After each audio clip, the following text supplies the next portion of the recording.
Gentle reminder for everyone in the service industry, if you're a server, or better yet, let's use an example that's totally not based in real life, a bartender, someone who is not, I don't know, a manager, not a supervisor, not a CSR, having no positions of authority. If you ever find yourself feeling compelled to ask your hosts, your 17, 16, 15-year-old staff, are you on tips? When they're trying to assist with the seating process or they are trying to better help the restaurant, even if they're learning, that's not really the flex that you think it is. And not only is it an asshole move, it's not your place to ask or inquire, because whether or not an employee is on tips doesn't mean that they are not there to still work a job. Doesn't mean that they are not there doing their best, I should hope, to facilitate the dining process. And part of that dining process and that dining experience is communicating with your coworkers. And while there may be lapses, one of the easiest ways to disrupt that flow is to be a bitch to your coworkers and the very people that are trying to help you and that are there just as you are, going through this human experience, sometimes making a goddamn mistake, but ultimately, at least what I choose to believe, is ultimately trying to do the right thing. And so to ask a teenager if they're on tips as if the fact that they are not on tips grants you some authority over them in any managerial position or sense is absurd.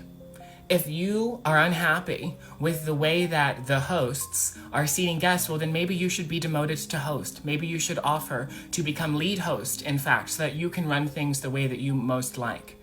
If you are unhappy with the way that the kitchen is run and you don't have ways of communicating that effectively, maybe you should go and volunteer to start working back in that kitchen. And most importantly, if you feel like your work ethic or, I don't know, lived experience or identity or the fact that you give death glares to everyone for making simple mistakes grants you the authority to look down your nose at teenagers for trying to do their job simply because they are not in the tip pool due to the position that they have, which no one that's hosting is in the tip pool.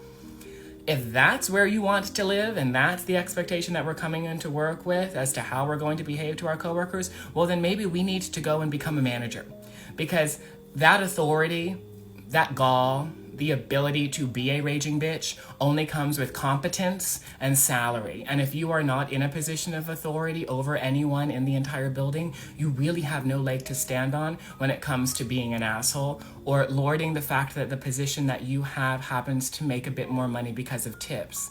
As if that's anything that's in the control of hosts who are not included in the tip pool.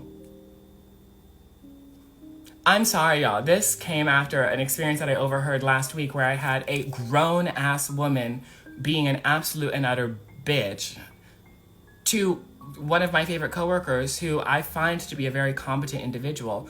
And that was brought up as someone is explaining why we're doing things a certain way to better facilitate the seating process. They were met, this 4-year employee, were met in response by a bartender with, "I'm sorry, are you on tips?" And then that bartender turning to another bartender and both laughing out loud in the face of this host in front of a lobby full of guests. If we don't have the emotional regulation skills and we don't have, shall we say, the professional prowess to actually be able to regulate how we communicate with other people, let alone sit in a position of authority, maybe we should keep our mouths shut and make our drinks. Word of advice.